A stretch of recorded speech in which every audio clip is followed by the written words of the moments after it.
자, 우리 사도행전 3장에서 베드로와 요한이 기도하러 성전에 올라가다가 성전 미문에서 구걸하는 안진뱅이에게 은과 금은 내게 없지만 내게 있는 이것을 너에게 주노니 나사렛 예수 그리스도의 이름으로 일어나 걸으라, 이렇게 하자 그 사람이 일어나 걷기도 하고 뛰기도 하며 하나님을 찬송합니다.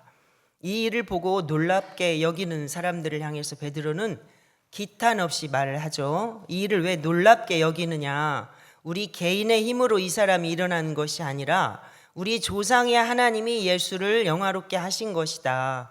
너희가 넘겨주고 빌라도가 놓아주려 한 것을 너희가 거부하고 너희가 생명의 주를 죽였다. 그러나 하나님이 그를 다시 살리셨으니 이 일에 우리가 증인이다. 예수의 이름은 믿음으로 그 이름이 너희가 아는 이 사람을 고치셨다. 그러므로 너희는 회개하고 돌이켜서 죄 사함을 받아라. 그렇게 하면 너희가 새롭게 되리라.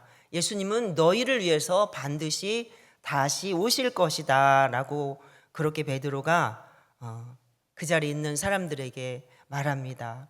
종교 지도자들은 예수님 안에 부활이 있다고 백성을 가르치고 전하는 것이 싫어서 사도들을 가두지만 말씀을 듣는 사람 중에 약 5천 명이나 되는 남자들이 예수님을 믿었다고 성경은 분명히 기록하고 있습니다.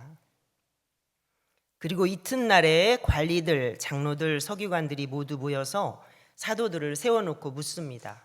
자, 이 사람들은 사내들인 공회의 구성원들입니다. 그죠? 예수님 십자가에 처형하기 전에도 이들이 모여서 예수님을 심판하고 그랬죠. 자, 이들은 나라의 원로원이자 최고 법원으로서 사형 말고는 사형을 제외한 모든 사건에 대한 그런 집행권을 가지고 있었다고 합니다. 자, 오늘 우리가 읽은 이제 말씀 한번 볼 텐데요. 7절 한번 다 같이 읽어볼까요? 7절 시작.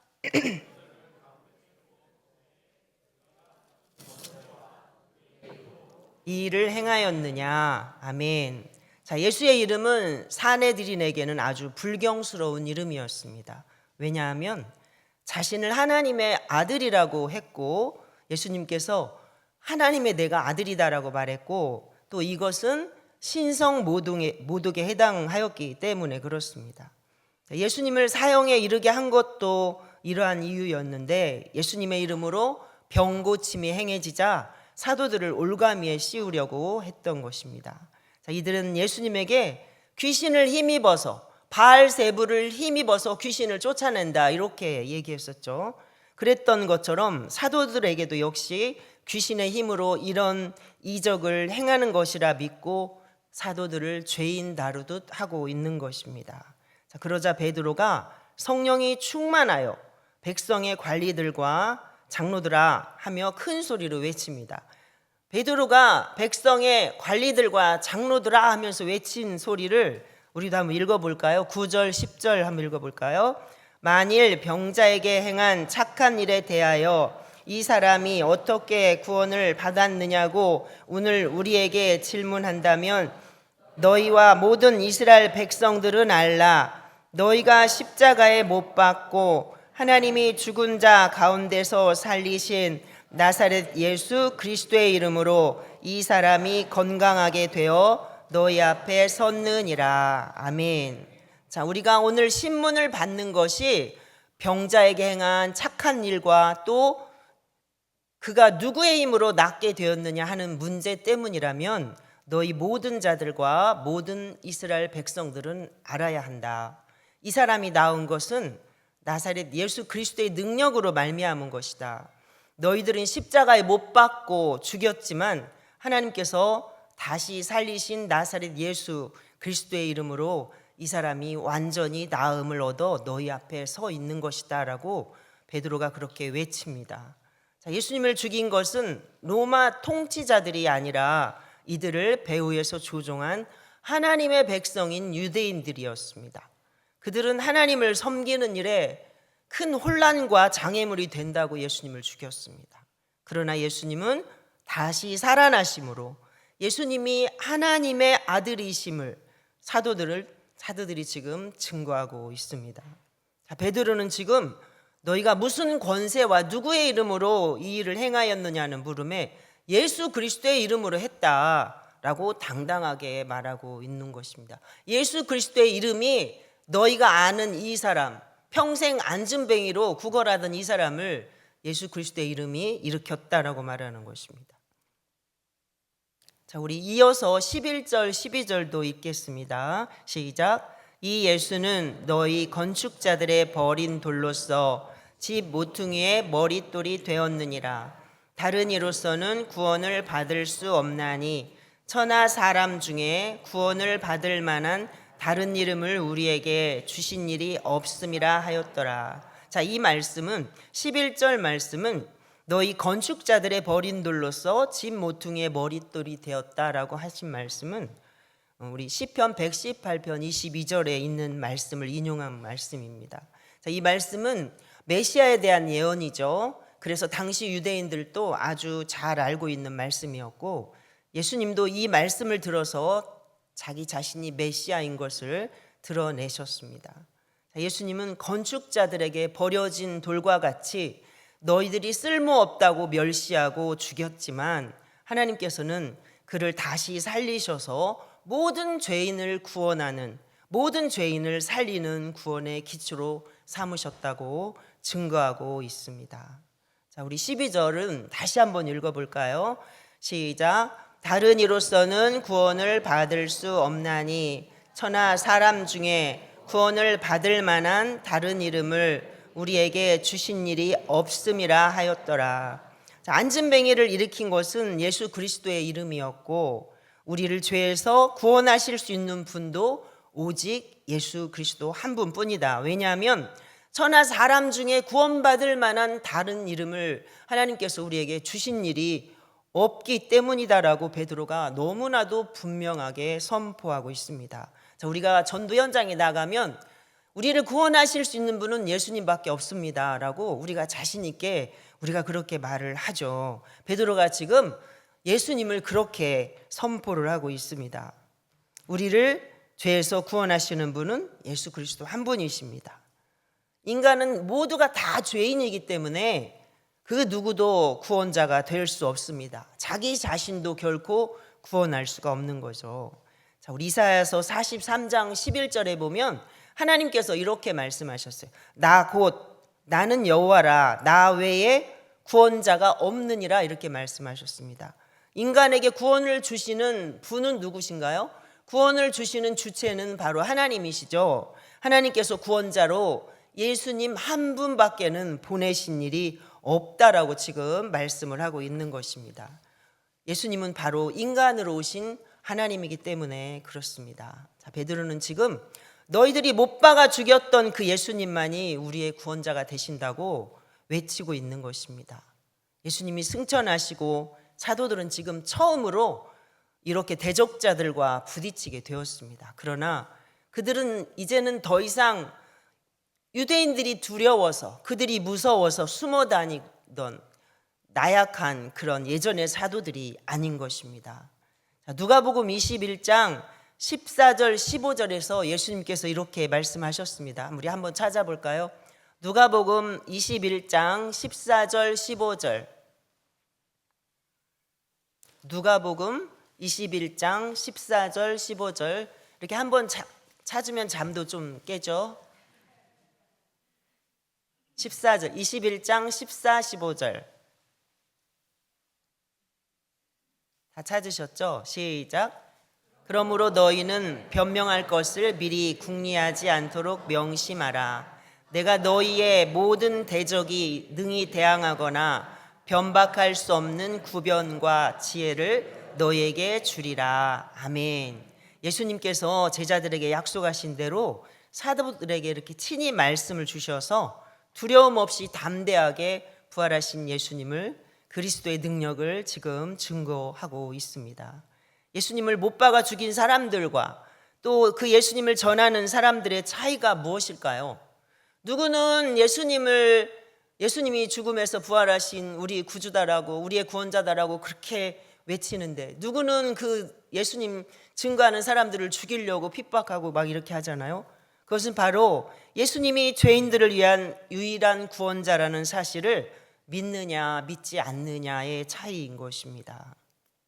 자, 예수님을 죽인 사람들은 하나님을 믿는 거룩한 백성이라고 자처하면서도 자기들이 기다리고 바라던 메시아로 오신 예수님을 인정하지 않았기 때문에 예수님을 죽였습니다. 자, 예수님이 말씀을 하셨죠. 예수님이 가는 곳에는 이런 유대인들도 다 따라다녔습니다. 물론 예수님을 따라다닌 목적과 이유가 달랐지만 따라다녔습니다. 그래서 예수님이 사역하는 현장도 다 보았고 병든 자 고쳐지는 거 다 보았습니다. 예수님 죽을 때도 그들이 다 알았습니다. 부활하신 것도 다 알았습니다. 그런데 예수님을 믿지 않는 거죠.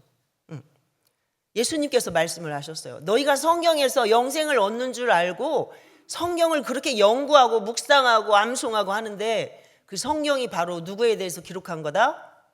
나에 대해서 기록한 거다라고 예수님 말씀하셨습니다. 메시아로 오신 예수님을 옆에 두고도 알아보지 못하는 거죠. 영적으로 눈 멀고 귀 먹으니까 알아차리지 못한 거죠. 자, 그런데 이제는 죽음에서 부활하신 예수님을 전하는 사도들까지 헤아려고 지금 핍박하고 있습니다. 자, 반면에 사도들은 어떻게 하나요? 인간으로 오신 예수님이 곧 하나님의 아들이심을 믿기 때문에 예수님이 십자가에서 죽으신 것을 보았고 예수님 사역 현장에 계속 있었고 예수님이 죽으심을 이기고 살아나셨고 부활하시고 승천하시고 제자들이 다 보았잖아요. 그리고 다시 오실 것을 확실히 믿기 때문에 그리고 오순절 성령의 마가의 다락방에서 성령으로 충만하게 기름 부음을 받았기 때문에 이제 그 부활하신 예수님을 예전처럼 벌벌 떨면서 두려워하는 그런 제자들이 아니라 이제 예수님은 반드시 오실 것이다. 우리에게 영원한 생명을 주시는 분은 바로 예수님이라는 것을 증거하고 있는 것입니다. 우리가 전도할 때 그것을 받아들이고 믿음으로 받아들이고 믿는 자들은 구원에 이르지만 그렇지 않고 코웃음 치는 사람들은 구원에 이를 수 없죠.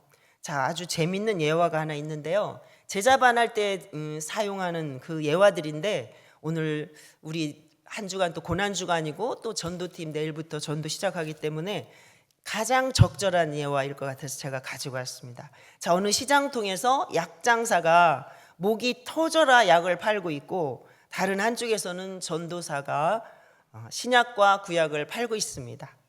그런데 약장사가 있는 곳은 사람들이 북적북적 하는데 전도사가 있는 곳은 아무도 관심이 없네요. 약장사는 일찌감치 약을 다 팔고 이제 장사 자리를 정리하고 있을 때 전도사가 다가가 묻습니다. 선생님은 어떻게 해서 이렇게 약을 잘 파십니까? 세게 묻지도 못하고 부끄러워서 약장사가 대답을 합니다. 내가 보아하니 전도사님이신 것 같은데 사실 내 약은 가짜요. 그러나 나는 이 약을 진짜인 것처럼 최선을 다해서 내가 선전을 합니다. 그런데 전도사님은 진짜를 가지고도 자신이 없이 전하니까 누가 관심을 갖겠습니까? 이렇게 얘기를 하더랍니다. 여러분, 우리가 혹시 그러진 않으신가요?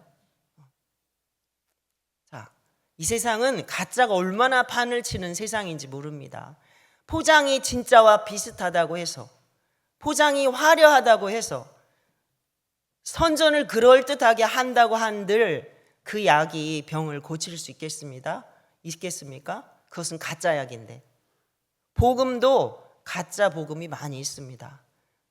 그럴듯하게 포장한 가짜가 얼마나 진짜처럼 둔갑해서 팔려나가는지 모릅니다. 가짜 복음에 복음이라는 말을 붙일 수는 없는데 그냥 편의상 그렇게 제가 설명을 하기 위해서 그렇게 가짜 복음 이렇게 표현을 합니다. 가짜를 진짜인 것처럼 포장을 해서 판매하는데 얼마나 많은 사람들이 거기에 속아 넘어가고 있습니까? 너무나도 많은 사람들이 이게 바로 진짜구나라고 속아 넘어가고 있지 않습니까? 저와 여러분은 우리를 죄에서 건져주신 분은 오직 예수 그리스도 한 분이심을 확실히 믿고 내가 믿는 예수님, 나에게 영원한 생명을 주신 예수님, 그 예수님을 어디서나 누구에게나 자신 있게 증거할 수 있어야 합니다. 제가 오늘 전한 말씀을 두 가지로 정리해 볼게요.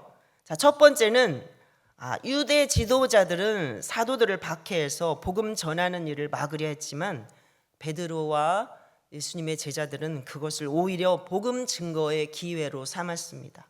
우리들 역시 어떠한 상황 가운데 처할지라도 낙심하거나 두려워하거나 하지 말고 오직 누구를 의지하고요?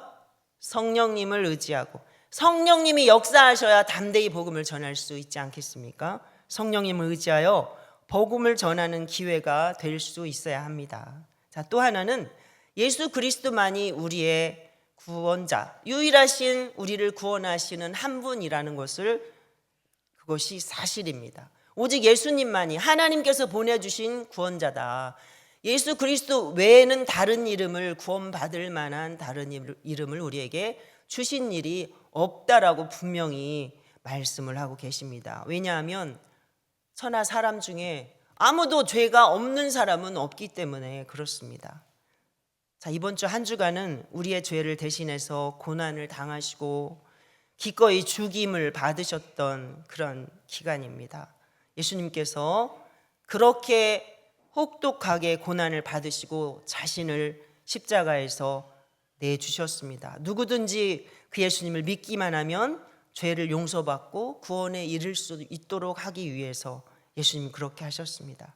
자, 에베소서 2장 8절에 보면 너희는 그 은혜에 의하여 믿음으로 말미암아 구원을 받았으니 이것은 너희에게서 난 것이 아니라 하나님의 선물이다, 이렇게 말씀하셨습니다. 구원은 하나님께서 주시는, 값없이 주시는 선물입니다. 예수님은 우리에게 값없이 구원을 선물로 주시려고 엄청난 죄의 대가를 십자가에서 대신 치르셨습니다. 우리가 예수님 믿기만 하면 우리는 구원받지만 누구든지 믿기만 하면 누구나 다 구원에 이를 수 있도록 하시기 위해서 예수님은 그런 엄청난 대가를 치르신 것이죠. 주님의 그 사랑이 얼마나 놀라운지를 아직도 죄 가운데서 방황하는 우리 불쌍한 이웃들에게, 아직도 잘 몰라서 죄 가운데 살아가고 있는 우리 이웃들에게 예수님만이 구원자이심을 전하는 우리 모두가 되시길 바라겠습니다. 이번 한 주간 주님 나를 대신해서 십자가에서 고난당하시고 죽어주신 그 은혜 사랑 감사하면서 경건하게 보내시고, 또 내일부터 시작되는 복음의 현장에서 오직 예수님만이 구원자이십니다. 예수 안 믿으면 다 죽습니다. 다 멸망입니다라고 여러분 자신 있게, 예수님께서 아까 말씀하시잖아요. 뭐 어떻게 할지 말할지 다 하나님께서 말씀을 주실 거라고. 우리는 담대하게 복음을 전하는 우리 평안교회 모든 성도들, 저와 여러분이 다 되시면 좋겠습니다.